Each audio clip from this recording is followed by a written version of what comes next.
dengan menggelar upacara memperingati Hari Bakti Pemasyarakatan ke-58 di Lapas Kelas 1 Makassar. Kepala Kantor Wilayah Kemenkumham Sulawesi Selatan meminta petugas melakukan 4 hal atau 3+1, yakni melakukan deteksi dini, melakukan langkah prioritas agar tidak terjadi masalah dalam lapas atau rutan, memberantas narkoba, menyelesaikan masalah, serta mengayomi, membina dan membimbing warga binaan kembali ke masyarakat.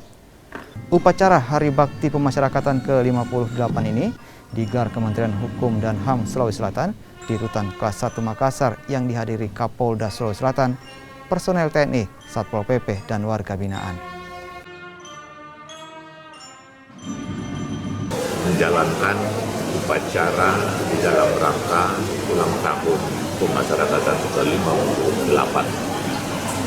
Usianya adalah sudah usia cukup mapan, bahwa di dalam rangka usia 58 ini kami semakin melakukan hal-hal yang menurut aturan-aturan itu harusnya kami lakukan.